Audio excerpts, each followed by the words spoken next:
2005년도 여름에 뉴올리언즈에 허리케인 카트리나가 왔죠. 카트리나가 와서 허리케인이 와서 그 도시를 완전히 물에 잠궈 버립니다. 뉴올리언즈는 이제 그 땅이 그 지대가 해수면보다 낮기 때문에 그 주위에 두구로 이렇게 물을 막고 있죠. 그래서 형성되어진 도시인데 카트리나로 인해서 허리케인으로 인해서 그 둑이 무너졌죠. 그래서 물이 완전히 그 도시를 다 덮쳐버렸습니다. 모든 도시가 잠겨버렸죠. 그때 거기에 2005년도 여름에 저희들이 거기에서 살고 있었는데 거기 신학교가 있어서 거기서 공부하고 있었던 시기인데 저희들이 살던 집도 1층이었는데 아파트였는데 완전히 잠겨버렸죠. 그래서 그때 두 아이를 차에 태우고 정처 없이 피난길에 나섰습니다. 그때 우리 큰아이가 갓 5살이 되었죠. 그리고 우리 둘째 아이가 태어난 지 얼마 되지 않았습니다. 5개월 정도 되었을 때죠. 갓난아기죠.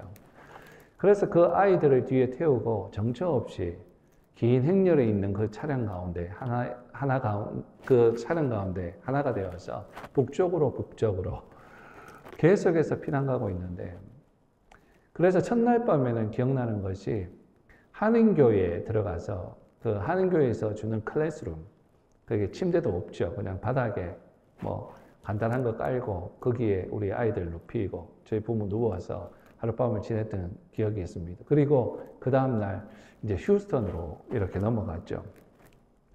휴스턴으로 피난 가서 한동안 있게 되었는데, 그때 한인마트 앞에 이제 영사관 관련된 사람들이 나와서 책상을 이렇게 테이블을 펴서 그 위에 뭐 서류 같은 거 놔두고 이제 피해 조사를 하기 시작합니다. 그래서 한인들, 그쪽에서 피해 온 사람들 조사하고 있는데, 그래서 저희들이 그곳에 갔어요. 어떤 도움을 받을 수 있겠다 싶어서 거기에 갔는데, 이제 뭐 여러 가지 인포메이션을 묻죠. 그래서 인포메이션을 물어서 그것을 다 주고, 그래서 도움을 받을 수 있을까 하는 생각 때문에 제가 그들에게 물었어요. 제가 혹시 무슨 도움을 받을 수 있겠습니까? 라고 물었더니 그들이 했던 답이 기억이 나는데, 뭘 원합니까? 그래요.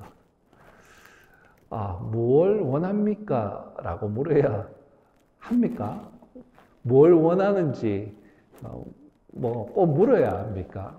참 답답하더라고요. 뭔가 꼭 구걸하는 느낌이 들어버려서 너무 마음이 언짢았어요. 아무 도움 받지 못하고 인포메이션만 주고 돌아서야 했습니다.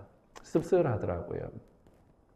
근데 거기서 얼마 떨어진 다른 곳에 이제 갔는데 그 앞에 베트남 사람들이 굉장히 많이 있었습니다. 테이블을 펴놓고 또 뒤에 보면 한국 사람들과 너무 대조적으로 물건 생필품들을 가득 쌓아놓고 그게 사람들이 많이 왁자왁자 하면서 있더라고요. 그래서 그곳에 갔습니다. 저는 한국 사람이지 않습니까? 그래서 베트남 사람들이니까 베트남 사람들을 도와줄 것이라고 생각했지만 그러나 가보았어요. 가보았는데 그 나라 사람이 아님에도 불구하고 우리가 카트리나로 인해서 피해를 입어서 온 피난민들이라는 것을 알고 필요한 생필품들을 요구하지 않았음에도 불구하고 챙겨주는 것을 제가 경험한 적이 있습니다. 그런 생각을 한번 해보았어요. 우리 생각에는 사실 한국 사람들이 베트남 사람들보다 좀 더 잘 사는 나라고 좀 더 우리나라는 1등 국가고 그 사람들이 2등 국가고 우리가 수준이 좀 더 낮고 우리가 또 더 낫지 은근히 말은 하지 않지만 인종차별하는 어떤 마음들이 있지 않습니까? 우리가 낫지 너희들보다. 그런데 그렇게 생각했던 사람들이 오히려 도와주는 그런 모습. 그래서 그런 생각을 한번 해보았어요. 왜 그럴 수 있을까? 왜 그럴 수 있을까? 생각해 보니까요. 그렇더라고요. 그 사람들은 어려운 피난민들의 삶을 알아요. 그 마음을 이해하고 안다라는 거예요. 왜냐하면 1970년대, 80년대, 90년대 보트 피플 공산화되고 그들이 그 나라를 탈출하면서 배를 타고 뭐 좋은 배도 아니지 않습니까?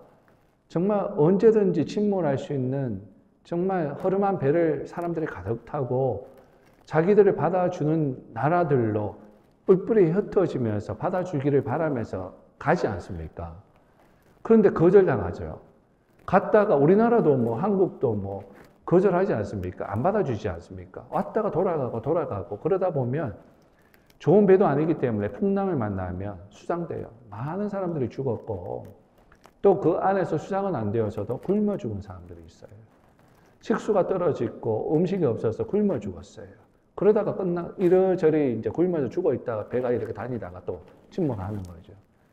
어떤 경우에는 해적들이 나타나서 다 빼앗고 강간하고 사람 잡아가서 노예로 팔고 그런 삶을 살았던 사람들입니다.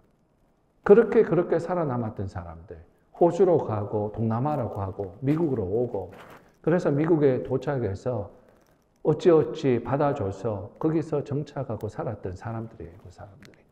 그리고 그러한 삶을 알기에 그 후손들에게도 그러한 삶을 알려줬다는 얘기죠. 그러니까 그 사람들은 마음에 피난민이 뭔지, 정말 어렵게 돌아다니는 나그네의 삶이 뭔지 너무나 뼈저리게 잘 알고 있었다라는 거예요. 그런 어려움을 아는 사람들이었기에 정말로 무슨 도움이 필요한지 알고 그들은 낯선 저희들, 한국 사람들을 도와주더라고요. 여러분, 하나님께서는 우리에게 어려움을 주시고 환난을 주시면서 나와 동일한 환난과 어려움을 겪고 있는 사람들을 돌아보기를 원하십니다.